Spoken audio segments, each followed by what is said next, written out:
Rated M for mature. When you have nothing to defend, all you can do is attack. Welcome to Delta. In Gears of War, you never fight alone. This was one of the driving design mantras that we had from the start. It's not just about Marcus Phoenix, it's also about Dominic Santiago, it's also about the other members of Delta Squad. So in Gears 2, you actually get to know the other guys a little bit better, experience a little bit more of a personal story arc, and experience the horrors of war with the men of Delta Squad. So Gears 2 starts 6 months after the first Gears ends. You set off the light mass bomb underground and you think you've won. You've beaten back the Locusts, but you start getting little bits of insurgent activity. Winter is coming on fast, it's starting to get a little bit chilly, and humanity is in serious trouble because the Locusts are back. And suddenly cities start sinking all over the place, and you figure they're coming back with a vengeance. Humanity is up at this location called Jacinto. It's their one last safe city. They're all coming for it, and this is your chance. And so we just do a full assault. We basically need to strike back against the Locust and find where they live and take them out potentially once and for all. They're the true underdog in that they're not just fighting a war for land or for power or for money. They're fighting for survival. This is a fight against extinction. But when it really comes down to it, what the story we're telling is about Delta Squad. When we created the characters in Delta Squad, we kind of wanted to fill each different archetype for personality. Marcus is the kind of Caucasian anti-hero. He's had a few years, a few battles on him. It never ends. Dominic is the half Hispanic best friend who occasionally, cracks a joke.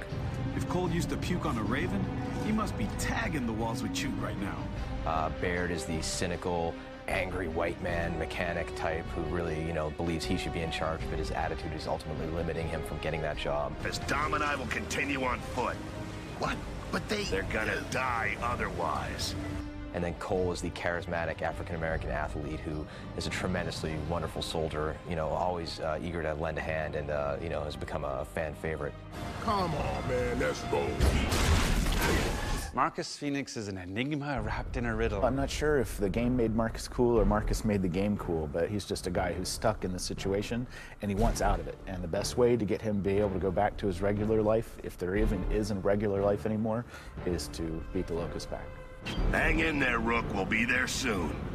Let's go find Carmine.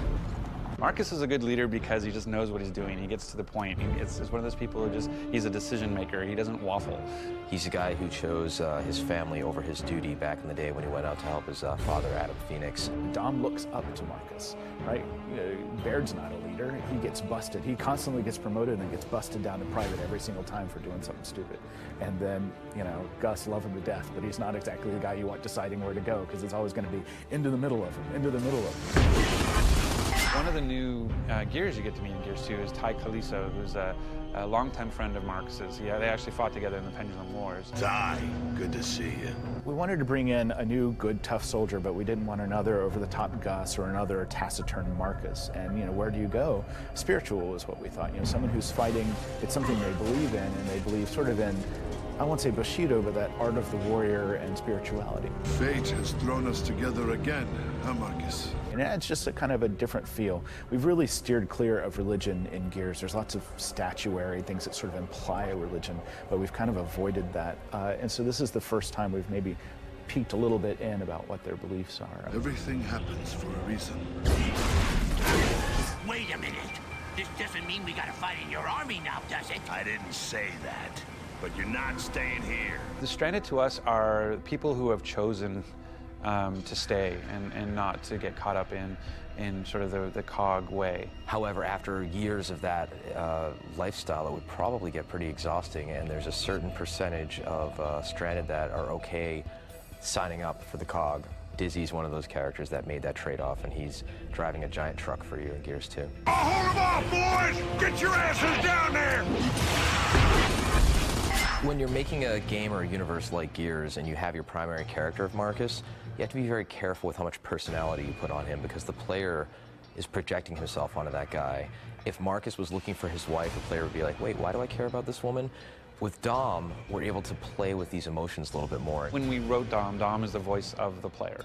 We didn't want, anytime the player would be saying, what the hell is that? Or why am I doing this? Whatever, Dom says that. He's able to call out, the pink elephant in the middle of the room. We wanted him to be more than just sort of the best friend sidekick. We want to understand you know, what it is that motivates him and why is he in this war. I think we're taking a lot of risks with Dom. It's not just about killing Locust anymore. You ever seen this woman? Name's Maria. Pretty. We have to be really careful trying to get a love story into a game like Gears. If something happens to me, promise me you'll look for Maria. I really hope gamers aren't just going to skip through cinematics, but give it a second and watch it, because I think they're going to be impressed, and it's still cool. They're badass characters who just happen to, you know, be in love. That's cool. Not again! I've lost her again! Ah! Delta out.